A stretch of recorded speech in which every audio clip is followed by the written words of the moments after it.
everyone. Welcome to the third annual Ag Tech Field Day here at the University of Arizona. We're really pleased to have all you people coming down and visiting us during this really busy time of year. I wanted to turn things over to the director of the University Agricultural Center here, Bert Hernandez. Hi everyone, thank you for being out here.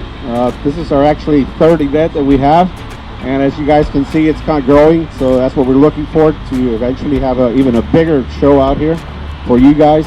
You know, being our mission that we are to serve you guys, only mission is what we do here for the ag industry.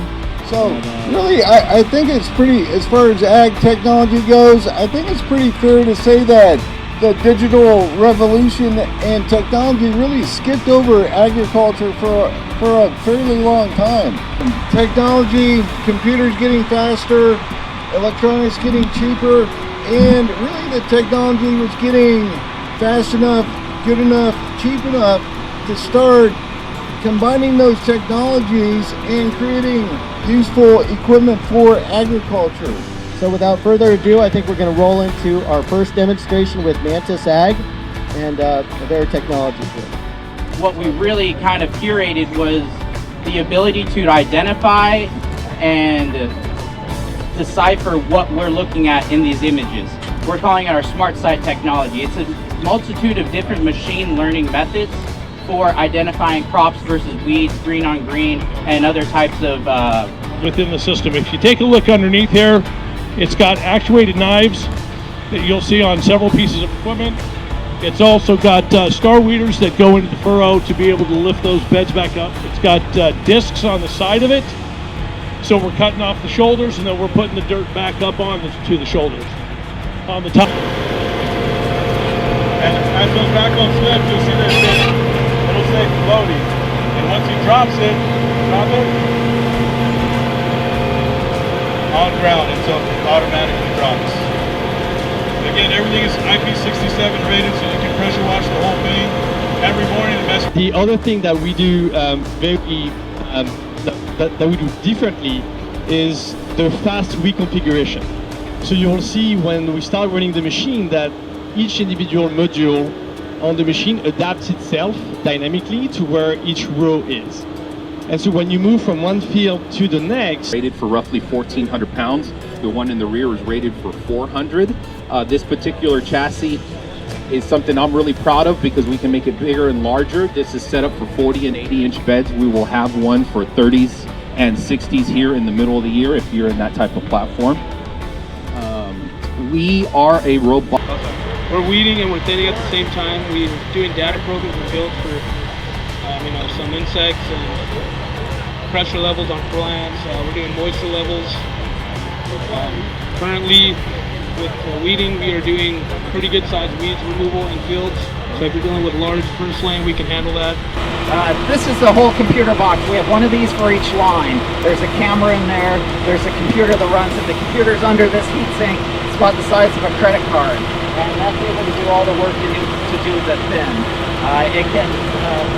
It can be adapted in any configuration. This exact machine right here can run first. So looking at the robot, what we have is a camera-based system in the front that uses AI to identify each plant in a field and select which plants that we want to keep for the thinning operation.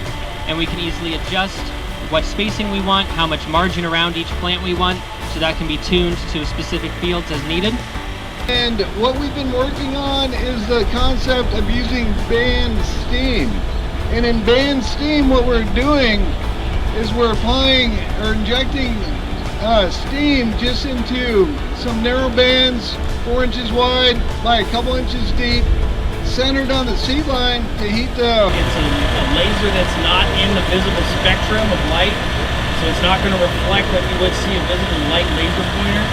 All it is thermal energy, it's heat being taken from the laser to exactly where we tell it to.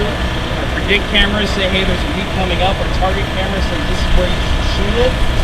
This is our most basic mount, but a lot of row crop guys, you know, they may have bird issues when they're planting this field over here, only for a couple weeks though, and then they'll plant another field over here.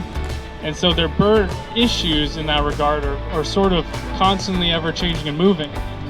Well, you can mount this on just about anything you want. When we cross that headland, it's going to lift the 3-point, slow the tractor down, turn, line back up, and when it crosses those little fence boundaries you see there, the 3-point will automatically drop down and it'll regain infield operating speed, all on its own.